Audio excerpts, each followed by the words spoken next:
Good day সবাইকে এবং শুভ রথযাত্রা। আজকের রথের দিন, তাই জগন্নাথ দেবকে দেখেই আমার ভিডিওটা শুরু করলাম। আজকে আমার বাড়িতে জগন্নাথ দেবের ছোটো করে একটা পুজো হচ্ছে, দেখতেই পাচ্ছ তোমরা। তুলসীর মালা পরে বিভিন্ন ফুল মালা দিয়ে পুজো দেওয়া হচ্ছে জগন্নাথ দেব এবং অন্যান্য ঠাকুরগুলোকে। আমার শাশুড়ি মাই পুজো করছিল, ফল মিষ্টি দিয়েই পুজো দিচ্ছে। এই যে ফল কাটছে এখন বসে বসে। তো আমাদের বাড়িতে তো কোনো ছোট বাচ্চা নেই যে রথ টানার মতো। তিন্নি তো অনেকটাই ছোট, তাই ও তো এখন রথ টানতে পারবে না। তাই আমরা এভাবেই এখন জগন্নাথ দেবের পুজোটা দিচ্ছি। যখন রথ টানতে পারবে ও তখন রথে বসিয়ে আবারও জগন্নাথ দেবের পুজো দেব।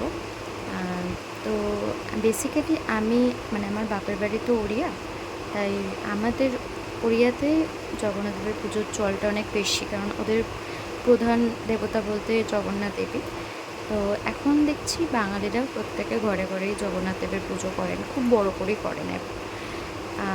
পুরীতে যায়নি এমন মানুষের সংখ্যা খুব কম, আর পুরীতে যেতে চায় না এরকমও মানুষের সংখ্যা খুব কম, কারণ প্রত্যেকটা মানুষই দেখি পুরীর প্রতি একটা টান আছে। আর যারা পুরীতে একবার গেছে তাদের বারবার যেতে ইচ্ছে করে সেখানে, এমনই একটা জায়গা পুরী। তো সেই জন্য সত্যি জগন্নাথ দেব এমনই একটা ঠাকুর যাকে মনে হয় এক গিয়ে প্রার্থনা করলে এমনই হয় না যে কাউকে ফিরিয়ে দেন উনি।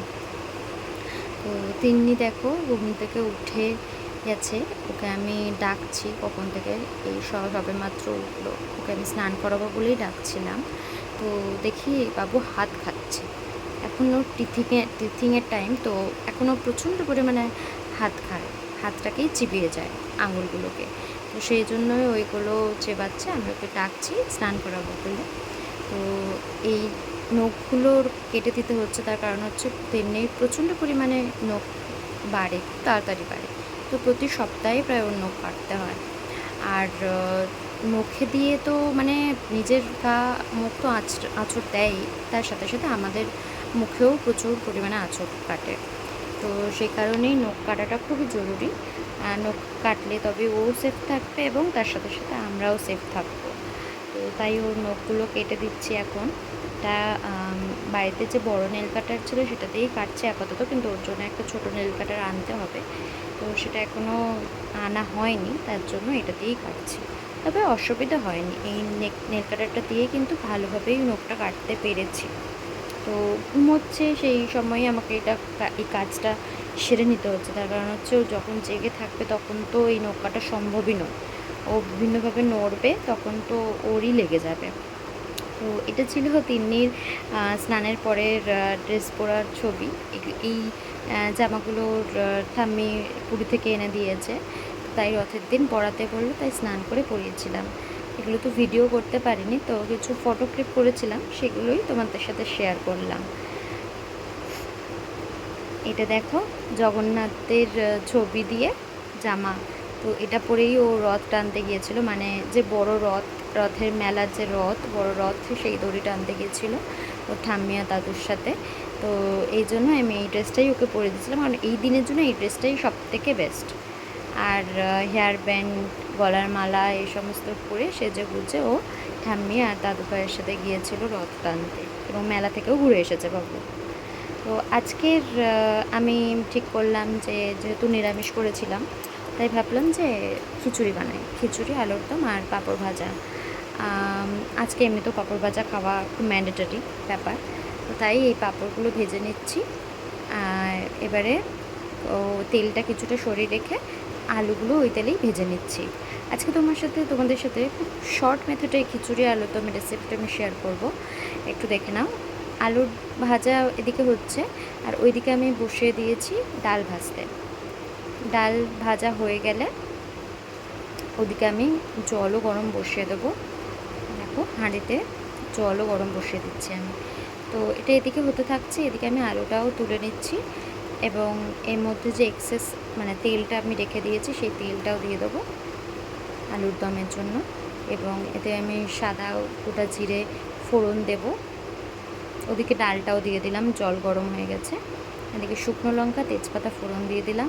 এবারে আমি টমেটো আর জিরে দিয়ে একটা পেস্ট বানিয়ে রেখেছিলাম এবং আদা পেস্ট আলাদাভাবে করা ছিল, সে আদা পেস্টটাও দিয়ে দেবো এর সাথে সাথে।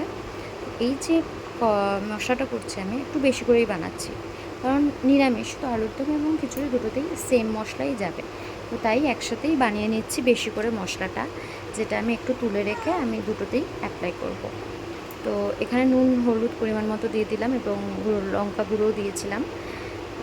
তো এটা দেখো আমি তুলে রাখছি কিছুটা মশলাটা খিচুড়িতে পরে দেবো বলে, এবং এই মশলাটার মধ্যে আমি আলুটা দিয়ে দিলাম।